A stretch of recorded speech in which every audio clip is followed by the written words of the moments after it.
Hello everyone and welcome back to my channel Algorithm HQ. Today I'm going to write the code and also explain to you all the algorithm to solve this top k frequent elements problem which is there in LeetCode. But before starting with the solution, I would like to request you guys to go and like the video and subscribe to my channel if you have not already. Also tell me in the comment section if I need to improve the content or the way of explanation, anything else. That's it. अब start करते हैं इसको श्री कृष्ण का नाम लेकर। जैसे कि question का नाम है टॉप के फ्रीक्वेंट एलिमेंट्स, ऐसे हमने और भी सुने हुए हैं के स्मॉलेस्ट एलिमेंट्स या फिर के लार्जेस्ट एलिमेंट्स। ऐसे जब भी इस टाइप के वाले या फ्रीक्वेंट एलिमेंट्स ऐसे वाले नाम आते हैं तो फिर हमारे दिमाग में सबसे पहले स्ट्राइक करना चाहिए प्रायोरिटी क्यू, क्योंकि ये मतलब काफ़ी सिमिलर क्वेश्चंस का एक सेट है जो कि हम प्रायोरिटी क्यू का यूज़ करके सॉल्व करते हैं। उन सारे क्वेश्चंस में क्या होता है कि हम इंटीजर की प्रायोरिटी क्यू बनाते हैं, प्रायोरिटी क्यू ऑफ इंटीजर। पर इस क्वेश्चन में हम यूज़ करने वाले हैं priority queue of integer array. हम ये भी कर सकते थे कि इस सॉल्यूशन में एक नेस्टेड क्लास बना देते और priority queue of that class use कर लेते। वो कुछ लोगों को ज़्यादा रीडेबल लगता है, पर अभी मेरे हिसाब से अगर सिर्फ हमें एल्गोरिथम पे फोकस करना है तो वो एस्पेक्ट हम इग्नोर करते हुए और इंटीजर एरे की प्रायोरिटी क्यू यूज़ कर सकते हैं, जिसमें इंटीजर एरे में जो जीरोथ एलिमेंट होगा वो होगा element of the array itself. जैसे अगर वन देखें तो वन के लिए जो जीरोथ इंडेक्स पे एलिमेंट स्टोर होगा उस एरे में वो वन ही होगा, और फर्स्ट इंडेक्स पे स्टोर होगा frequency of that particular element, जो कि इस केस में थ्री है। मतलब वन के लिए थ्री है, टू के लिए टू है, थ्री के लिए वन है। ठीक है, तो ऐसे हम स्टोर करने वाले हैं और फिर हम क्या करेंगे, प्रायोरिटी क्यू को इंस्ट्रक्ट करेंगे यूजिंग अ कंपैरेटर कि आपको ऐसे अरेंज करना है एलिमेंट्स को कि जो लीस्ट फ्रीक्वेंसी वाला एलिमेंट है वो सबसे ऊपर आए। ठीक है, और ऐसा करके हम क्या इंश्योर कर रहे हैं कि प्रायोरिटी क्यू में पहली बात तो ओनली के एलिमेंट्स एक टाइम पे स्टोर होंगे, उससे ज़्यादा नहीं होंगे। ठीक है, अगर के एलिमेंट्स से कम है अभी प्रायोरिटी क्यू में एलिमेंट्स तो हम और एलिमेंट्स डालते जाएंगे। ठीक है, लेकिन अगर जैसे ही हमारे के एलिमेंट्स हो गए, अब एक और एलिमेंट है डालने के लिए, तो सबसे पहले चेक करेंगे कि उस एलिमेंट की जो फ्रीक्वेंसी है वो टॉप वाले टॉप पे जो एलिमेंट है प्रायोरिटी क्यू में उसकी फ्रीक्वेंसी से ज़्यादा है क्या। अगर ज़्यादा है तो हम क्या करेंगे, जो टॉप पे एलिमेंट था उसकी सबसे कम फ्रीक्वेंसी है बाकियों के मुकाबले, तो उसको निकाल देंगे और जो हमारा करंट वाला है उसको डाल देंगे। लेकिन अगर ज़्यादा नहीं है तो क्या करेंगे, करंट एलिमेंट जो कि हम अभी इंसर्ट करना चाहते थे उसको इग्नोर कर देंगे, क्योंकि ऑलरेडी जो हमारा टॉप पे एलिमेंट है उसकी फ्रीक्वेंसी सबसे कम है उनके एलिमेंट्स में से, और हमारा जो करंट एलिमेंट है उसकी हमारे टॉप वाले एलिमेंट से भी कम है, तो वो हमें कभी यूज़ में आएगा ही नहीं। इसलिए हम क्या करेंगे, हमेशा चेक करेंगे कि टॉप के एलिमेंट से अगर फ्रीक्वेंसी ज़्यादा है करंट एलिमेंट की, अगर के एलिमेंट्स पूरे फिल हो चुके हैं प्रायोरिटी क्यू में, तो ही हम उसको डालेंगे और टॉप के एलिमेंट को रिमूव करेंगे, और नहीं तो फिर हम डायरेक्टली उसको इग्नोर कर देंगे करंट एलिमेंट को। ठीक है, तो ये अप्रोच जो है वो अभी थोड़ा समझ में आ जाएगी धीरे धीरे जब हम इस पर ड्राई रन करके देखेंगे। ड्राई रन करके देख लेते हैं। ये है हमारी प्रायोरिटी क्यू। सबसे पहले हम यहाँ पे इसका काउंट लिख लेते हैं। ठीक है, वन का काउंट है थ्री, टू का काउंट है टू, ठीक है, और थ्री का काउंट है वन। ठीक है, तो सबसे पहले वन से स्टार्ट करते हैं। ये वाला जो एलिमेंट है, ये जो एरे है वन कॉमा थ्री, उसको हमने प्रायोरिटी क्यू में डाला तो ये आ गया यहाँ पे वन कॉमा थ्री। ठीक है, अब ये वन कॉमा थ्री को एरे में डाल देते हैं। जो सेकंड एलिमेंट है टू कॉमा टू, अभी भी जो के प्रायोरिटी क्यू का जो साइज है वो के से कम है। ठीक है, तो आप डायरेक्टली टू कॉमा टू को भी इंसर्ट कर देंगे और टू कॉमा टू इसके नीचे आएगा, सॉरी इसके ऊपर आएगा, तो इसको नीचे लिख देते हैं वन कॉमा थ्री को।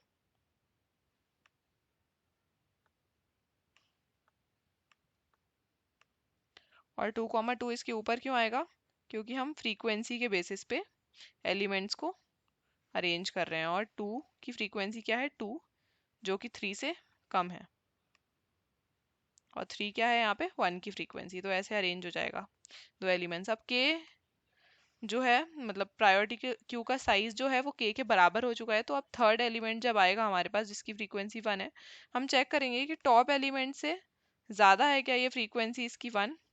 नहीं है तो हम डायरेक्टली इस एलिमेंट को इग्नोर कर देंगे, नहीं तो फिर हम क्या करते इस टॉप एलिमेंट को निकाल देते और इसको डाल देते प्रायोरिटी क्यू में, और प्रायोरिटी क्यू अपने आप उस एलिमेंट को अरेंज कर देती।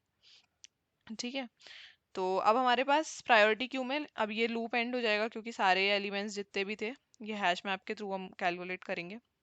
ठीक है, ये एंड हो चुके हैं। तो अब हम क्या करेंगे कि प्रायोरिटी क्यू में जितने भी एलिमेंट्स हैं उनको एक एरे में निकाल के और रिटर्न कर देंगे। तो जब रिटर्न करेंगे तो क्या आ जाएगा यहाँ से 2,1, ये हमारा आंसर है और यही हम रिटर्न कर देंगे। ठीक है, जैसे अगर यहाँ पे देखें तो इनने 1,2 रिटर्न करा हुआ है, पर यहाँ पे इनने मेंशन भी किया हुआ है कि you may return the answer in any order. तो हम किसी भी ऑर्डर में रिटर्न कर सकते हैं, ज़रूरी नहीं है कि हाईएस्ट फ्रीक्वेंसी से लोएस्ट फ्रीक्वेंसी या फिर लोएस्ट फ्रीक्वेंसी से हाईएस्ट फ्रीक्वेंसी हम रिटर्न करें। ठीक है, हम किसी भी ऑर्डर में रिटर्न कर सकते हैं, इसलिए हमने ऐसे ही रिटर्न कर दिया है। अब इसका कोड कर लेते हैं फटाफट से। एक मैप लेंगे पहले तो, इंटीजर कॉमा इंटीजर। ठीक है, map is equal to new hash map,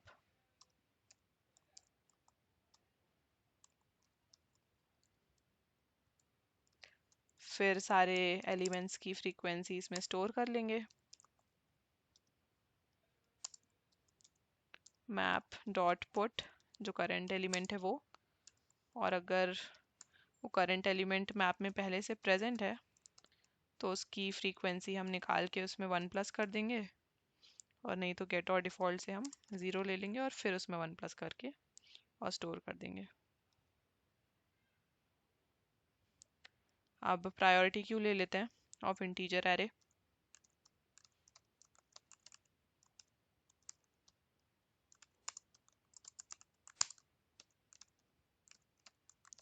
new priority queue. अब इसमें हमें ऐड करना रहेगा कंपैरेटर, तो लेंगे new comparator.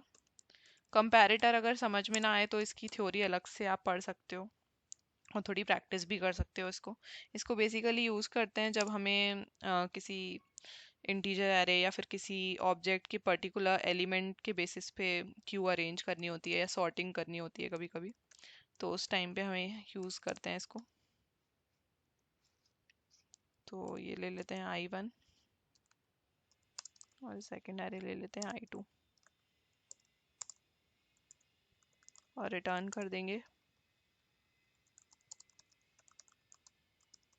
Integer dot compare I1 1, क्योंकि 1 पे हम हमेशा फ्रीक्वेंसी स्टोर कर रहे हैं, और I2 1। और बस अब यहाँ पे हम हैश मैप के की सेट को ले लेंगे।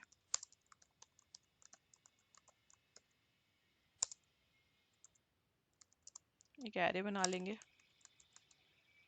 जिसके 0th एलिमेंट पे रहेगा I और फर्स्ट इंडेक्स पे रहेगा उसकी frequency. If pq dot size is less than k, अगर k से कम है साइज तो हम इंसर्ट करते जाएंगे एलिमेंट, नहीं तो क्या करेंगे पहले की pq में से टॉप एलिमेंट निकालेंगे। नहीं तो हम पहले चेक करेंगे कि टॉप एलिमेंट जो है उसकी फ्रीक्वेंसी अभी वाले से अगर कम है तो ही हम रिमूव करेंगे pq डॉट पीक 1, तो ही हम रिमूव करेंगे टॉप एलिमेंट को और करंट वाले को ऐड कर देंगे।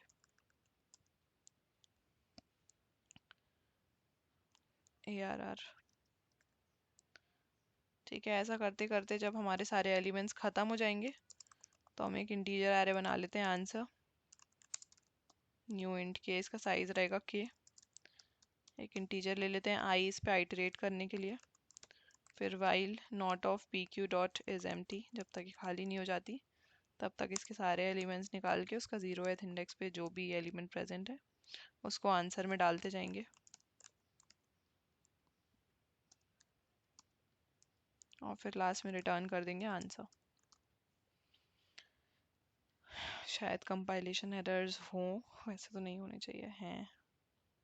अच्छा, की सेट का के जो है वो स्मॉल होता है।